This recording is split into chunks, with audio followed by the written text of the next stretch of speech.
I want to ask you about the Chris Krebs thing and the Miles Taylor thing, because Yep. it does seem as if, is there a list? Is he going down a list of like, okay, I'm going to get my revenge? Is it Stephen Miller? Is there somebody that's the keeper of this? Because Donald Trump forgets half the enemies that he has. So it's clear I to don't know. me, I don't know if he does about well, that sort of thing. but I Yeah. am curious, is just Miller and just assisting in executing the plan, or is he the keeper of the flame on this stuff? Donald Trump is surrounded by people who do, maybe to your point, who are sort of the bearer of his grudges. Mm-hmm. And they do remind him of who wronged him. And so who reminded him, he didn't even really know who Chris Krebs was. Right. About Chris Krebs. I think he sort of knew who Miles Taylor was, but Krebs is just sort of a lesser Right. character. But yes, there are people around him who say those sorts of things and sort of remind him. There is always the ongoing effort among his advisors to try to minimize the encounters he has where he has to spend time on grievance stuff, and he Right. kind of focuses more on his day job.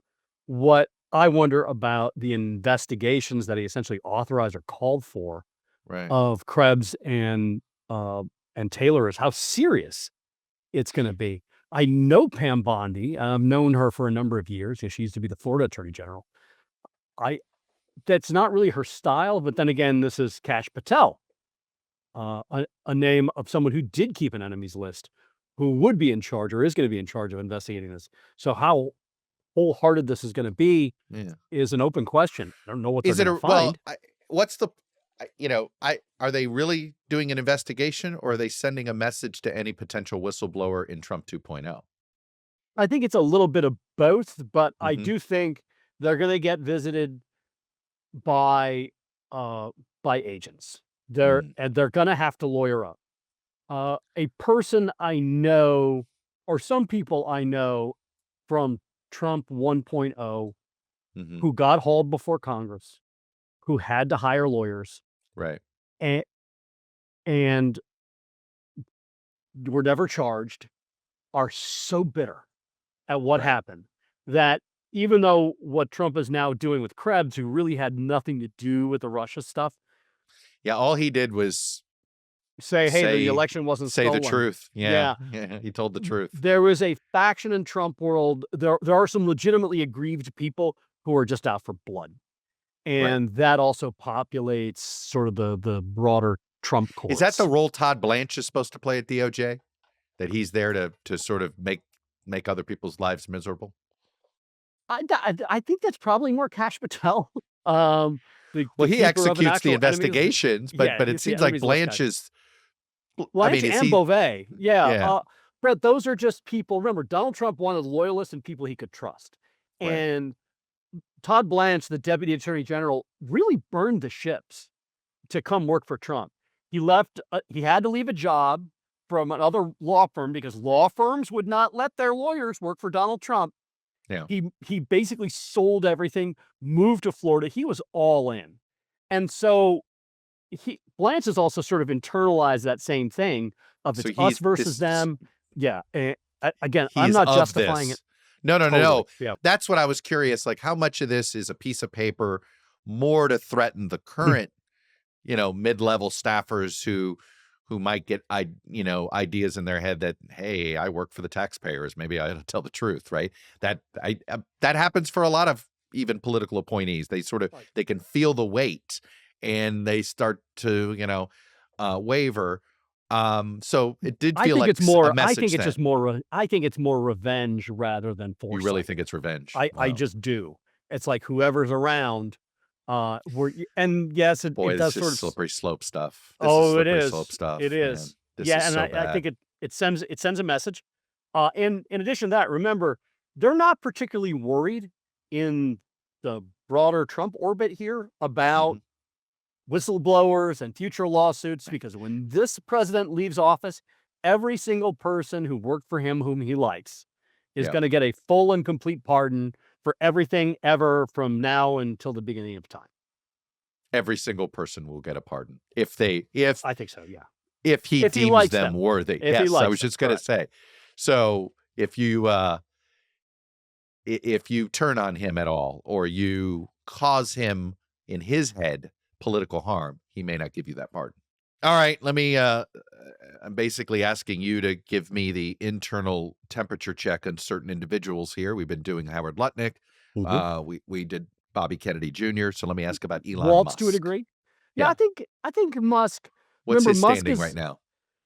I mean, it's still pretty good. But the cabinet meeting that just ended, Trump made sure to go out of his way to praise how great Elon Musk is. But number one, like, the major charge of his work is done, which was to go in there, cause hell, get people fired, and shake things up. And then secondly, he's a special government employee. His charge is supposed to end after 120 days. And I think his time has come, and he's, for this coming series of episodes in the Trump show in this season, I think he's going to go out, but that does not mean he's gone from the Trump show. I think he's going to be a reappearing character. Well, it's interesting. There were certainly a lot of congressional Republicans. I certainly talked to a couple of them who were rooting for the Democrats to do really well in that Wisconsin Supreme Court race if the fallout was minimizing and distancing themselves from Musk. Yeah.